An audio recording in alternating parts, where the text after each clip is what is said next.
Facebook is giving GoFundMe a run for their money. Literally. A daycare in Texas is sending parents a strong message when they come pick up their kids. Take a look. The sign reads in part, "You are picking up your child. Get off your phone." Cameron L. Johnson died on January 6, 2016.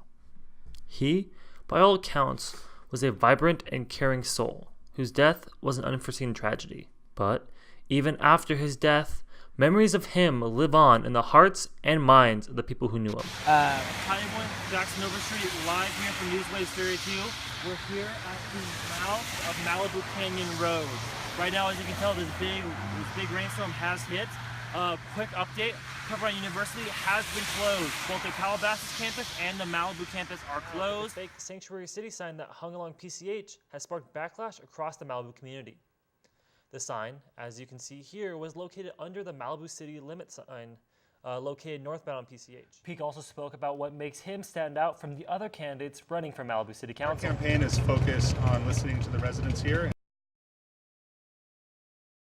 Cameron Lee Johnson. Nobody's death has ever made an impact on me quite like yours has. I've lost acquaintances, friends of friends, and family members, but not even my aunt's early death was quite as devastating as yours. The truth is that these other figures weren't nearly as relevant in my life as you were. We've pledged together, and I shared with you and the rest of the 32nd more about my life than I had with anyone else. Cameron L. Johnson died on January 6, 2016. He, by all accounts, was a vibrant and caring soul whose death was an unforeseen tragedy. But even after his death, memories of him live on in the hearts and minds of the people who knew him. We spent Christmas through New Year's in Rio de Janeiro, and it was so incredible. We did different hikes, we went to the beach. I remember we went paddleboarding one night for sunset. And so there was nothing like specific during that like trip, but the entire like week combined of like all the celebrations and like fun times together was like just truly a week I'll never forget. He was very passionate about Magnum PI, the TV show. And he actually showed me a few episodes as we were becoming friends, and I got into it too. But he had a tattoo of Tom Selleck's face on his right thigh, and I think it was about a foot long. It was a very big tattoo. What lessons have Cam's friends taken from his life? To always live life to its fullest. That sounds very cliche, but that's exactly what Cam did. And he never lived with any regret. And so I guess for us to always live and to treat others the best of our ability so that we'll never live with any regret. The biggest thing is to just always tell people you love them. Make sure that people know how much you care about them, because you never know what's gonna happen. This individual changed my life. He made it so much better, so much more enjoyable, and like losing him like also made me want to like embody like, you know, what he does and what he was about. And like I just trying to be more like him. Your backhanded compliments compliment the classic sense of humor that we all enjoy about you, but for every shrewd stab at us, there's a sincere, underhanded remark that demonstrates your affection for us.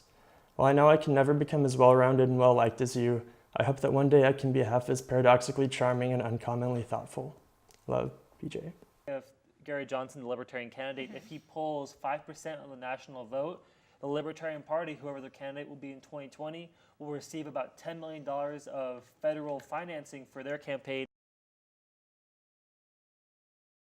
Malibu, California is an idealistic beach town. Sun, swell, and sand.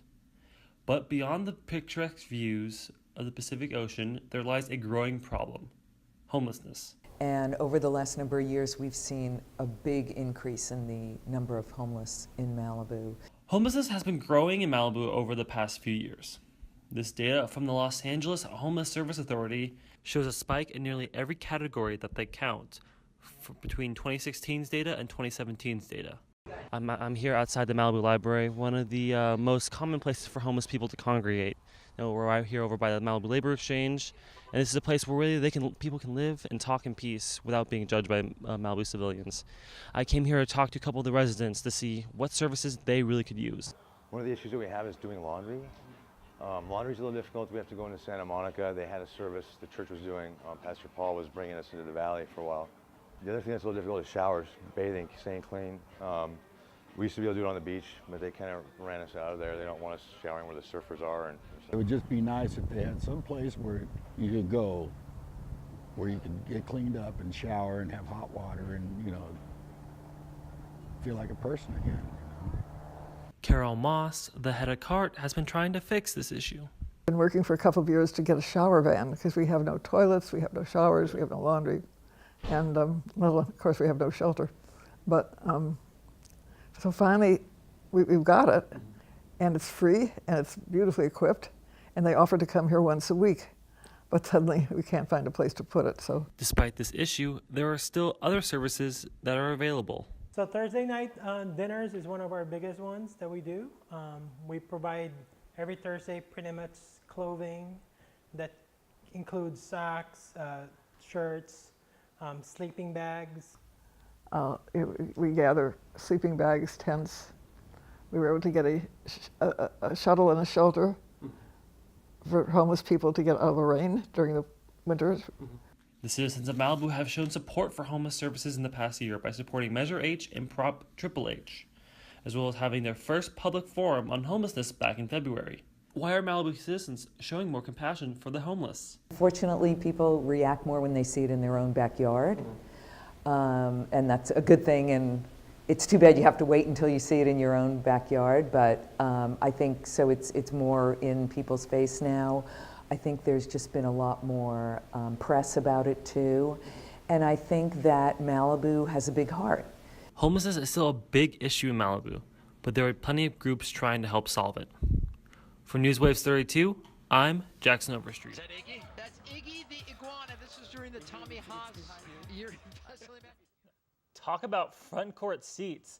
An iguana, aptly named Iggy, made his way onto the court during a tennis match at the Miami Open today. Freely you receive, freely give. This verse, the unofficial motto of George Pepperdine, has been a guiding principle for the university that bears his name. On March 8th, that principle was more present than ever for the first ever Give to Pep Day. The university-wide Day of Giving was the brainchild of the Advancement Office and the Student Philanthropy Council, in an attempt to generate more donors from the student body. So, why should you give to Pep? Students can give back to what they're passionate about, whether that's scholarships, or dance in flight, or international programs, athletics, anything like that. So that's kind of the biggest thing for students to get involved and can make a big impact that way. So how long does it take for a project like this to come together? Angela Kappas, a member of the Pepperdine Fund, explains. This has been in the works for, oh my goodness, a couple of years now. We have just tried to rallying all of our troops together. We've been working with so many different departments on campus, our integrated marketing and communication, all of our alumni offices, all of the fundraisers at every school, just trying to get us all to come together for this awesome day. So where does the donated money go? I like to say that you can choose your Pepperdine passion because you see, like, people wouldn't be here without scholarships. People really care about their international programs. Overall, Give to Pep Day was a big success, according to Pepperdine President Andrew K. Benton. I think for the first time out, this is a great success, and I love the idea that we encourage students that it's not the size of the gift, it's the fact of giving that's going to mean a lot to their university going forward. At the end of this great day of giving, there's been over $500,000 raised by almost 2,000 donors. So safe to say, Give to Pep Day Year 1 was a success. For Newswaves 32, I'm Jackson Overstreet.